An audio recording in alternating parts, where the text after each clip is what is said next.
L'existence, c'est bien. Mais au bout d'un moment, on a envie de passer à autre chose. Quand je dis aux gens que je suis artiste, d'abord je ne le dis pas, je réponds à la question de savoir ce que je fais dans la vie, au cours d'une rencontre, au bord d'une conversation. Je l'avoue souvent à demi-mot. Alors le rouge me monte aux joues et j'attends la réaction que je connais d'avance. C'est de l'admiration. Donc, si je comprends bien, vous avez une vie en dents de poule. Alors maintenant je vais vous dire la vérité. Je porte le poids de cette culpabilité. Devoir créer sans arrêt et s'y accepter de n'être pas né complètement. Et chaque création doit venir combler le vide d'une existence avortée.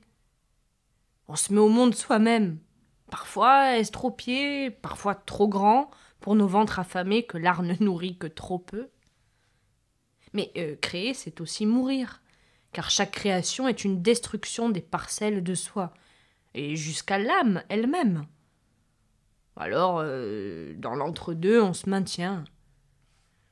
Quoi de plus schizophrénique au fond que d'être en perpétuelle compétition avec soi-même? On se cherche, ça et là, dans le monde. On ne rapporte que des merveilles. L'alcool n'est jamais loin. Je cherche partout ces paradis artificiels. Pourtant, je sais bien qu'un jour ça me tuera.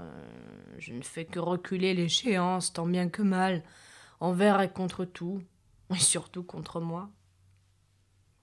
Je dois vivre avec un Van Gogh à l'intérieur de moi et tenter de lui apporter ce que la société aurait dû lui donner en son temps. Lui, le suicidé des autres. Celui qui n'a pas d'oreille. Celui qui siffle le chien et se fait mordre dira toujours qu'il a sifflé le chien et que le chien est venu. Car le voilà le malheur. Il faut que je sois écouté. Je veux être admiré en restant incompris. Artiste maudit, poète né dans une époque qui ne me ressemble pas. Je traverse les pièces, l'espace-temps, les catacombes, et je te cherche. Mais tu ne seras plus jamais là. Et en fait, tu n'étais qu'une idée. J'ai construit ma vie sur une pensée unique. Ton occupation favorite, être seul pour imaginer ce que tu ferais si tu ne l'étais pas. Il y a toujours des gens, et je les vois, je les observe. Et parfois souvent, je dois dire. Cela me prend à la gorge comme un étau, car je sais que je ne fais rien de bien, que ce que je crée peut être détruit par eux si facilement, et il n'y a aucune solution. Et je vois cette déception dans leurs yeux. Je fais partie de leur monde, et je m'en sens détachée. On joue à Colin Maillard avec la mort et des fantômes.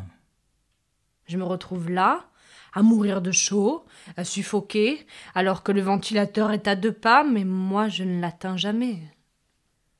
Bien sûr, il existe des choses concrètes, des situations à peu près normales, mais vous nous le reprochez, sans le faire exprès évidemment.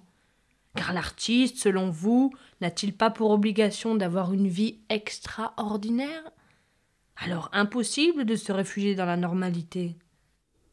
Votre garde-fou, opposé à des comportements déraisonnables, une attitude délirante.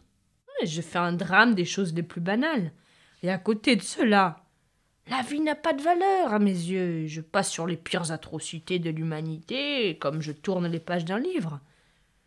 Parce qu'on apprend à se roder. Et paradoxalement, on a appris, car on est plus fragile qu'un insecte nouveau-né. Vivre, vous ne souhaitez ça à personne. Mais vous n'avez plus l'âge de mourir. Parfois, je n'arrive même pas à lire d'ailleurs, épuisé par mon existence. C'est même pas une question d'ego, l'artiste ne s'appartient pas, il est dépassé par les événements et souvent n'est pas responsable. Et le voilà qui regarde sa vie passer comme un train.